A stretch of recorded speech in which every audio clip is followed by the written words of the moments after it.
Funmi, thank you so much, and Eddie, for getting together today and letting us have a chat about the BME Suffolk Support Group. And I find that really exciting because we first met back in October. In fact, it was World Mental Health Day, October 2018, and you were just about to start. Yes. And I can remember having a chat with you then, and then coming along to meet the group in January 2019. And I know a lot has happened since then, and I think it's really exciting, all the different things that I've been reading about. So, go on, tell us about the BME Suffolk Support Group. Oh wow, it's been quite a good journey. Like you said, my name is Funmi and I'm BME Suffolk Support Group leader. We set up the group November 2019, and within two years space we've done so much that is beyond my wildest dream as well. But all of this wouldn't have been accomplished without our amazing committed volunteers who volunteers every day to make sure we see a real difference in people's life, and their commitment, the zeal for them to see that difference has been amazing. One of the things that we've been kind of doing during the lockdown is the African Food Pantry. It's been a very good project indeed. We came up with the idea in February 2020. Before the lockdown, we didn't even know there's going to be lockdown, and this was put together. The initiative was put together because most of the people we were working with at that time were struggling to buy their traditional food, because for most people don't know that African food are very quite costly, and if you're not earning a lot of money, you find it difficult to be able to feed a family of 5, to cook a dinner or things like that. So we put the initiative together and we presented it to the National Lottery, and they gave us a startup project to set it up and see how it goes, like a pilot project. And we were relying on the supermarket to supply us with food, but then we were just doing like a couple of food parcels in a week. But when COVID-19 happens in March, we couldn't get food from the supermarket because of the pandemic, so we went to Community Suffolk Foundation and they gave us money to buy food every week, and it's been amazing. But within the space of 3 months, March to June, we supported over 100 families, and that has been really humbling to be able to go out there and support people who are actually struggling. And what we've done is not just only the BME community we supported.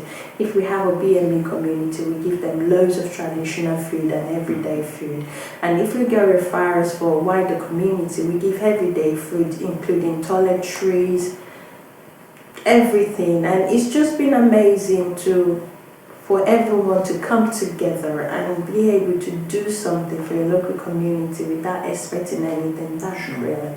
And you're delivering those food parcels. Yes. What sort of catchment areas? When you first started, it was sort of focus was on northwest Ipswich. Yes. And then I kind of get the impression, and surrounding areas. Yes. And now it seems to be, which is fantastic. It is fantastic. Widening. Yes. What's your sort of catchment area now? Yeah, that was true. Yeah, we actually have done almost everywhere in Ipswich. We have, because the last time we delivered to IP3, IP1, IP2, IP4, all the way that way, Colchester Road.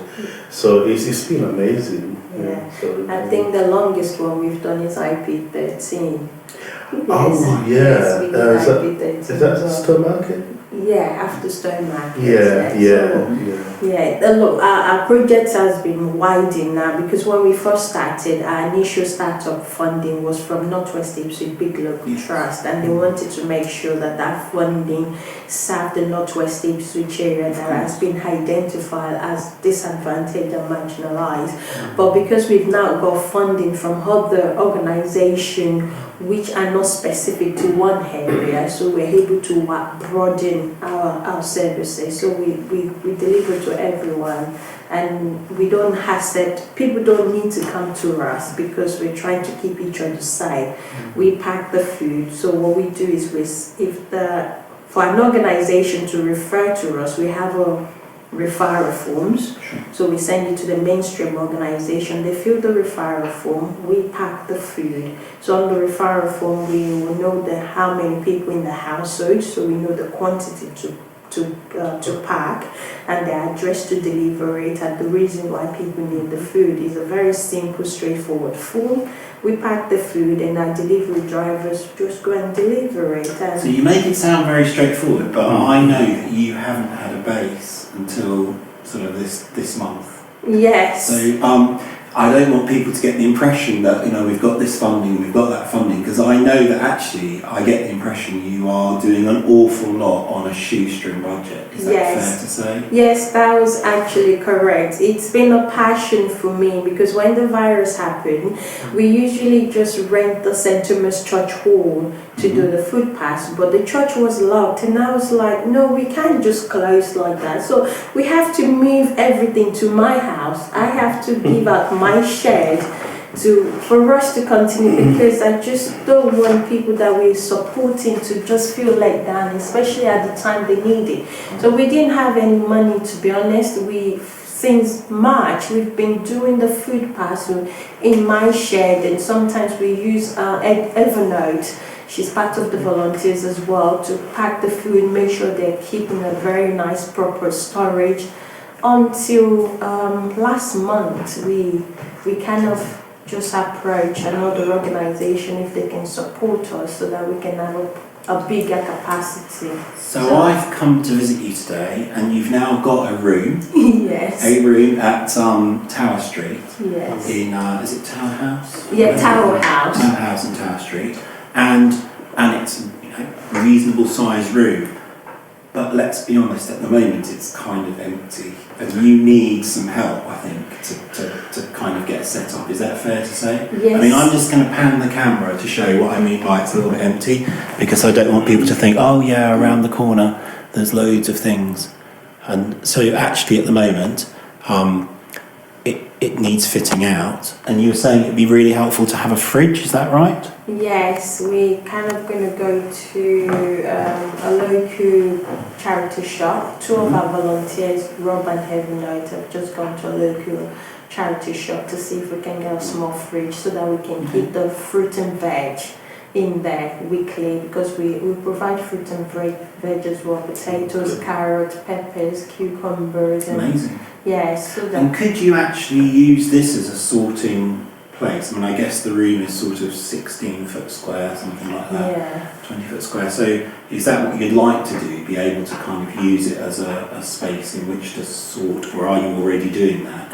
If or do you need an even bigger space to do that? No, we don't need a bigger space, to be honest. What we're going to do is we're going to get foldable tables, Yeah. so that when we're sorting the food out, we bring out the foldable tables, we put all the foods in there, arrange it there, and the Tower House, in there's food in there. I can show you. I can show you now, if that's okay. So we've managed to have a shelves in that cupboard and just all the food in there for now. So for now, we don't need a bigger space. So you've got a storage cupboard here separate outside we've the room. got two storage in there. Okay. Because the thing is, this distribution is every week, so which means we won't need to keep a load here. Okay. So because you're delivering it every week, yeah. Every day, every week. And you both are helping to, I guess, all hands on deck to pack and deliver. Yeah, is that fair? exactly. Yeah, Yes. we do. We met our leader here, Funmi, normally rings us within the week. You have some time on you, and then but me these days I have a Saturday, so I usually call her to say, if there is anything you need me doing, then I'll come around and we do it. So. And do you see this being a need? Of course, this year it's been particularly challenging because of COVID, but actually, is it fair to say that this is going to be an ongoing need? That actually there are families who in 2019, 2018 and in 2021 are going to need that help. Because that's my impression, is there have been families who have needed the support of food pantries and food parcels in other years as well, and it's an ongoing challenge. And I suppose with the pressures on employment at the moment, things aren't likely to get easier for many people. are you thinking, oh, we might be able to keep this up, or is that quite a daunting prospect at the moment? It's going to be a very long project. We're not, this was not set up because of COVID. Of course, you So, set it up before before it started. COVID. 1 month before. Yeah, 1 You month went, oh my before. days. Yes, so this was Now set we up. really need it. Yes, so this was set up originally to support family for as long as it takes. Okay. So it's not going to stop after COVID. It just happened that during COVID, the Sure. demands increased. There's going to be, we have loads of people we supply every 2 weeks, and these are elderly Caribbean, elderly African. We have people who have long-term medical condition that their situation are not going to improve regardless of COVID. So it's going to be a long-term thing until the community don't need it anymore. But we are prepared to continue the service. That's brilliant. Yeah, amazing. So the African Food Pantry is a fantastic ongoing programme. I suppose it starts as a project, and then at some point it kind of becomes embedded in and something that people get to know more about it, and you are likely to get more referrals and therefore need more support. And I know that's only one aspect of the support that the group give. Yeah. So would you like to Actually, youth forum or more about the food pantry? Yes, please. Because just a little statistics for people to know exactly what it means, how we've been able to help. Like Funmi said, we launched it in February 2020, but between March and June, we have supported, in the first lockdown, we supported over 100 families, and I think that is quite a big number. Yeah. And we would like to thank our supporters. Of course, we don't get our money from our pockets, but it is the Suffolk Community Foundation that gave us the funding for us to be able to do that. In the second lockdown, we have so far supported 65 families, and recently, last month, during the school term, we supported families by, actually it's Morrison's this time that funded us, so they gave us food which we delivered out to the children in the community, and I think that was really great. We thank our funders, Morrison's.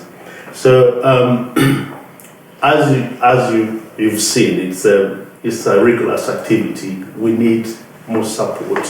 We need volunteer drivers, because we all have families and we could be doing other things as well. And we are all volunteers actually. So we need volunteer drivers. Yeah, if you have like 2 hours, no, even 1 hour, even 30 minutes is just enough. Yeah, just call us, and then we'll register you, and you tell us when you'll be available to help us deliver food to the community. So I think that's a good moment in which just to let people know what those contact details are.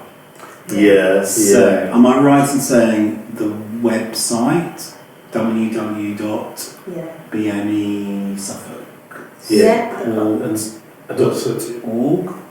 .org, yeah. We can read them. Yeah, that's true. And the email is what? info@bmesuffolksupport.org. Yes. Yeah. On Facebook? Yeah, it's on Facebook. I know that. Facebook as well. It's on Facebook. If anyone check our Facebook and Instagram, we keep it up to date. So they can call our group number, which is 074-926-91190.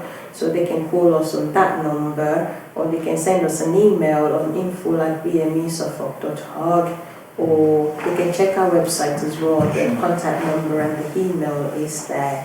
Yeah, like Eddy said, we do need volunteers driver, because right now it's becoming challenging for us to be able to deliver on the same day. Our aim is to be able to get a referral the same day and give it to people the same day, which we've been doing.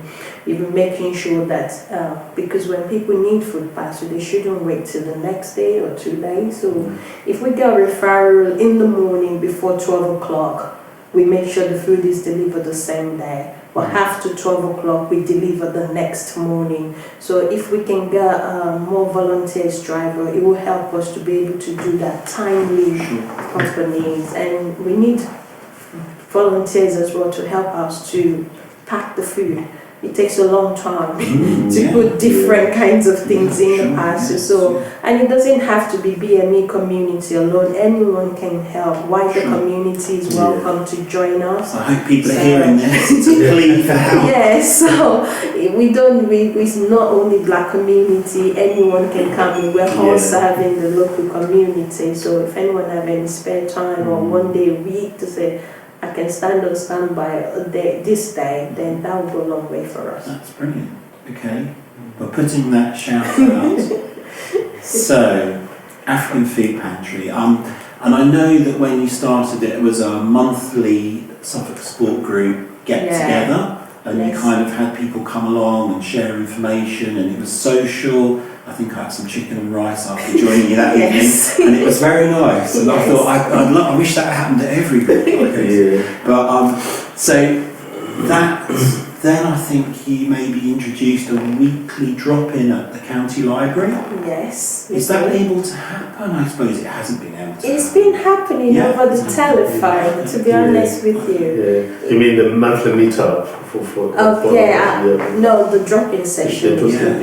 We launched the drop-in session as well last year because we have a volunteer, Chenda Simone. She's from Angola, and one of the things she helped us do is to support people with paperwork. We now started getting referrals from CAB for Connect for Help, from Voluntary Matters, Realize Futures, that we have BME community that needs support, and they will really want the BME community organization to support them. So what we do during the drop-in session is we help people to fill maybe housing application form. And we've been privileged to have Chenda because she speaks Portuguese. So we have a lot of Portuguese community coming to us, and she does a lot of translation and call the council on their behalf to book appointment for them. That support was there. So that's what we've been doing. That has been really amazing. Is Chenda volunteering to do that? She's volunteering. All of us we don't have a proper paid staff. We just get our volunteer expenses paid. So Chenda does that. Me and Chenda does that at the town library. But since the lockdown, we've been doing that over the telephone. And you're hoping to resume that? Yes. When was it on Thursday? Thursday. Yes, because I'm off from work on Thursday and Chenda's off as well. So Thursday we do that at the town library, but we've been doing it over the telephone. So when the lockdown is over, we use our office to help people with any need, and it's been amazing. We've been surprised the numbers of different case studies. We've helped newly migrant families that just arrived in Ipswich. I don't know where to go, how to start, what to do, get them to integrate into the society, to tell them what they need to do, get national insurance, open a bank account, how to register the GP. All this small help goes a long way for new migrant people. You have teenagers, you have families coming with teenagers from Africa, and then the teenagers end up in trouble. So we've been privileged to have a youth leader called Sergio, and me and Sergio, we do mentoring and advocacy. We follow the children to the secondary school, we meet the principal. I think you've got 2 age groups, haven't you? Is that right? A Sunday and a Thursday? Yes, and one on Sunday. And the Sunday is that the younger The secondary school. Secondary school, so they're the 11 to 18 plus on a Sunday, and sort of 7 to 10 on a Thursday. Yes. And it's all Zoom at the moment. Yes, I've done my homework. You've done your homework. Yes. And but usually it would be at St Thomas Church Hall on Bradford Road. Yes. But obviously you've moved to Zoom. Yeah. And obviously you're enjoying it. I am. I'm loving and it. I'm sure the young people are too. They are loving it. I'm telling you. Yeah. Tell them about the popcorns. I know, they couldn't believe it. It's been The amazing. cinema evening. Yes. For the Yes. Yeah, it is. And were you making popcorn? No, what I did was... that's tricky if they're all on Zoom. You're making it's really nice. Yeah, I was going to surprise them, and they didn't believe that I would do that. What happened is we're very grateful to Northwest area Ipswich Council for giving us a little bit of funding to be able to do every week youth session, because before we meet every other month. So, but during this lockdown, at the beginning of lockdown, we're like, okay, there's nothing for them to do. The parents are stressed, the kids are stressed. It'd be nice for them to have 1 hour, be in their own community and do something fun. And so me and Sergio put these ideas together. We did a 10 weeks session, and we have a topic we discuss every week. So we send the flyers out, we talk about family, community, respect, tradition, and things like that. So on Thursday, we start at 5 o'clock, so we discuss the topic for half an hour, and then the remaining half an hour, we do something fun. So they voted that they're going to watch a movie. I was like, oh, okay, how are we going to do this? And I said, okay, but we need popcorn. And they're like, oh, my mom is not going to get the popcorn. I said, okay, what I'm going to do, I bought a microwave popcorn, like 20 popcorn, and I posted it to all of them in the post. And when they were opening, oh my God, the popcorn! And everybody didn't have to stress their parent. They just put their own popcorn in the microwave. Lovely thing to do. The smile on their face is amazing. And then Sergio came along as well. Sergio is our youth leader. He works with black teenagers. His paid job is to work with black teenagers in London to get them out of gang and prevent them from going into gang. So we're so privileged that we have someone within the group who is very experienced in dealing with young people and stuff. And so when we came up with the idea, Sergio said, well, why can't we start a youth forum? So the youth forum was launched 8th of March. We meet face-to-face twice before the COVID. And they were like, oh no, this cannot stop there. We need to keep the kids are from their own community. And then that was how it's been invaluable. It's been really amazing. So for us, is to reach the grassroots. That's the aim of this project. That's where I tell everyone that comes to join the group. We don't want to be carried away with all the things of paperwork and all this thing, but to see a real difference in people's life. And I know that you are welcoming people from across the community of Ipswich, the wide community of Ipswich, who are from a black minority ethnic community, as a family or as an individual, to be part of this. It's almost like a big family, it feels like. And they're welcome to take part in your support group.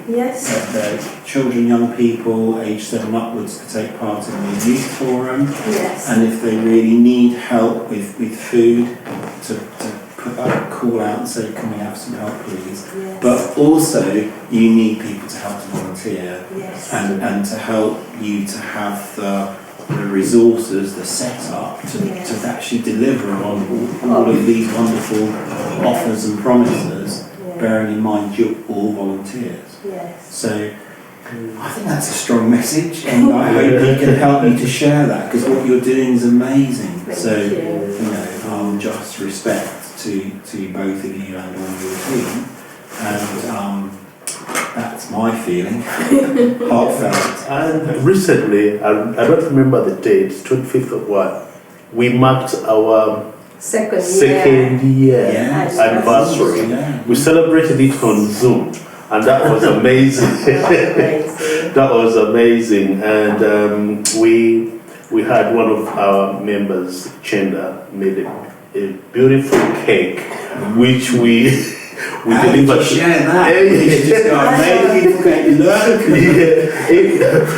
But the thing is, that wasn't shared on Zoom, but it was shared because we delivered it to families, and another volunteer also prepared very good food, which we went and packed and delivered to all the members. that was amazing. So yeah, but that was a celebration. But to leave that on the side, we meet up every month to look at what we've done and what we need to do next. So yeah. And I'd like to obviously thank Glenn, who helped me set up the camera today. I think he's our sort of quiet director there, film director. Do you want to say hello, Glenn? Come and love to. If you want to, you can come and say a quick hi, just a wave to the camera and go hi. And he's a committed member of Well our youth forum. He's very popular. Excellent. So I'd just like to thank all three of you, for taking part and letting me come and talk to you and letting me just, it's lovely to see you again, Funmi. It's nice to meet you, Eddy. Nice to see you. I'm Glenn, our film director. Thank you. We're going to wave to the camera. Say bye. Bye. Thank you. Thank you. Cheers.